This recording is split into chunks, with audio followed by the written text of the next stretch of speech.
આગળ સમાચારમાં વાત કરીએ તો અમદાવાદથી સમાચાર સામે આવ્યા છે, જ્યાં અમદાવાદમાં કોંગ્રેસના કાર્યકર્તાઓ દ્વારા ચૂંટણી પંચ સામે બાયો ચઢાવવામાં આવી છે।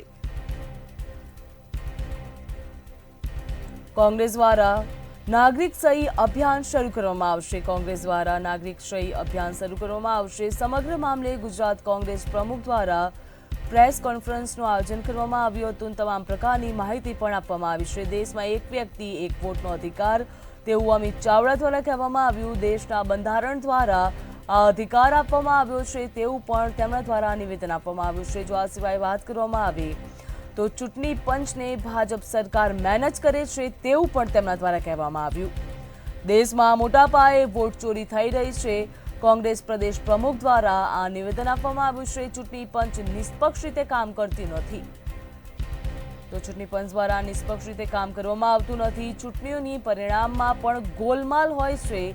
ઇલેક્શનમાં જે પરિણામ આવે છે તેમાં પણ ગોલમાલ જોવા મળતું હોય છે। દેશનું ચૂંટણી પંચ નિષ્પક્ષ હોવું જોઈએ તેવું નિવેદન અમિત ચાવડા દ્વારા આપવામાં આવ્યું છે।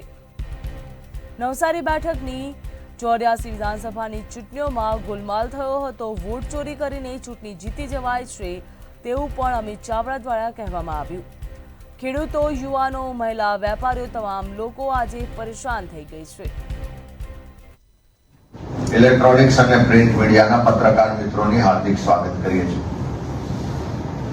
મારો વોટ મારો અધિકાર દેશના બંધારણે આ લોકશાહી વ્યવસ્થામાં આપણને સૌને એટલે કે ભારતના નાગરિકોને એક એક ગુજરાતીને મતનો અધિકાર આપ્યો છે। દેશના બંધારણે સમાનતાના અધિકારના ભાગ સ્વરૂપ એક વ્યક્તિ એક વોટ એ આપણને અધિકાર આપ્યો છે। અને એટલા જ માટે એવું કહેવાય કે દેશના વડાપ્રધાન શ્રી હોય કે રાષ્ટ્રપતિ શ્રી હોય, એમના મતની કિંમત પણ એક છે અને કોઈ સામાન્ય ગુજરાતી માણસ હોય એના મતની કિંમત પણ એક છે।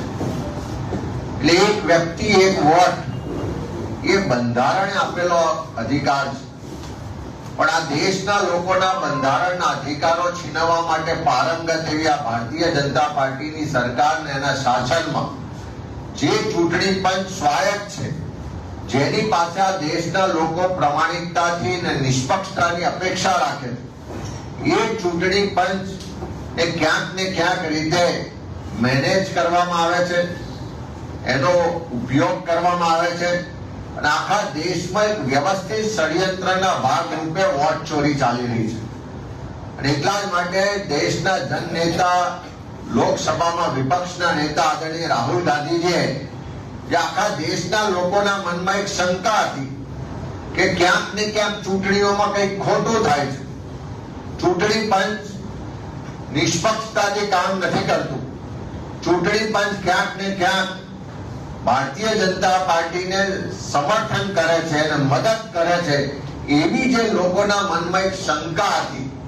અને એના કારણે વારંવાર જ્યારે ચૂંટણીઓના પરિણામ આવે ત્યારે જુદા જુદા રાજ્યોમાંથી એવો અવાજ ઉઠતો કે ચૂંટણી પંચની કામગીરી નિષ્પક્ષ નથી,